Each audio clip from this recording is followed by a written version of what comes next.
deep in the heart of the woods, where dozens of trees proudly stood, animals and creatures of all kind witnessing the cycle of life. A hedgehog hurriedly scurrying on the ground, running away before he's found. A rabbit stands wide-eyed, hearing for any dangers before they arrive. And behold, a fox is watching all this unfold. Now the remaining of the story is untold.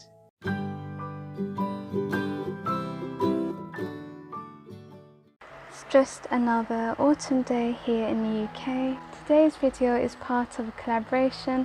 I'm working with some other lovely YouTubers and ladies who I'm going to leave the link to all of their channels in the description box, as well as a playlist so you can view everyone's video there. So as you've seen from the thumbnail, today I'm going to be doing a shadow box DIY.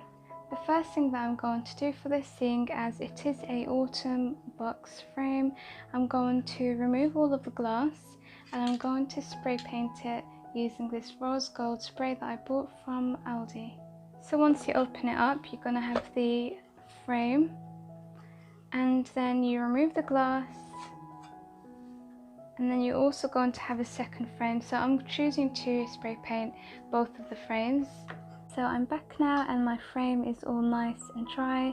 I do love a bit of rose gold. And I've gone ahead and typed in autumn on Google, and I found I think it's actually the first image that I selected, and I just sized it up to match the frame, which was 15 by 15 centimeters, and I'm going to cut this out. And by the way, I have printed on an inkjet printer and I have printed on card.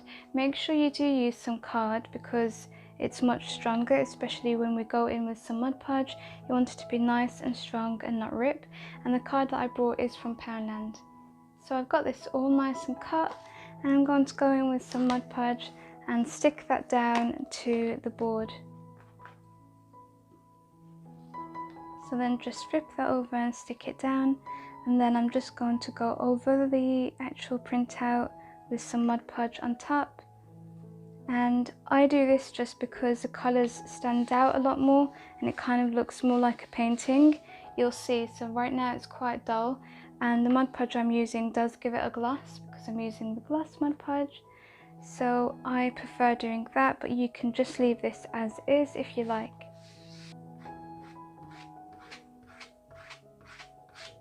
And while this is still wet, I'm just going to apply a small amount of glitter.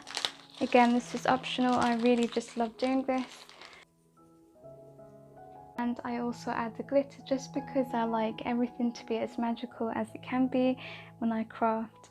And you can see what the Mod Podge has done now. It's given it a gloss, it's just brought it to life, all the colours just pop a little bit more, and it also gives it that effect like it's been hand painted. Now to give this some depth, I want to create some kind of layering, and to do that I have printed the exact same copy, and all I'm going to do is cut all along here, and I have just applied the Mod Podge as well as the glitter just to match this like I did earlier. And I've got these adorable autumn animals and sticker set. Because I don't like the white around it, I'm just going to cut that out. So I've cut that out and I've removed the backing. So Mr. Fox is going to go here.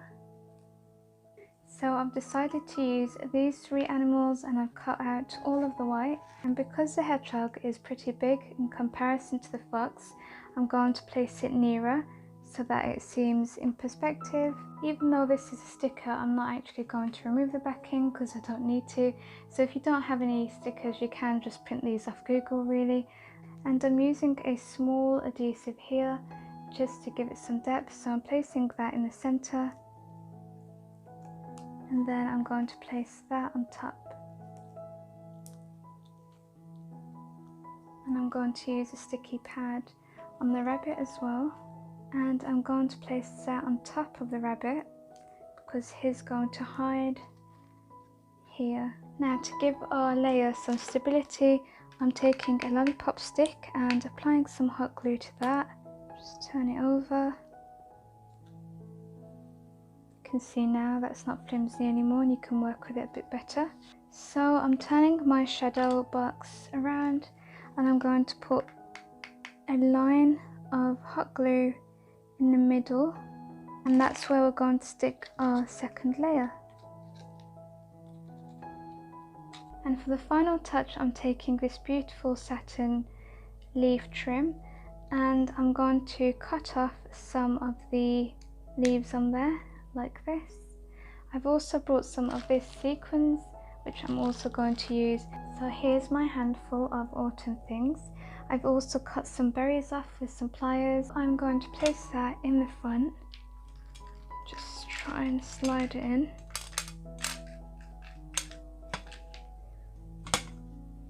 I'm also going to be breaking some of these twigs up and putting them in as well. And there you go. Look at the inside. Really nice. I'm happy with that because that just adds another dimension as well in itself.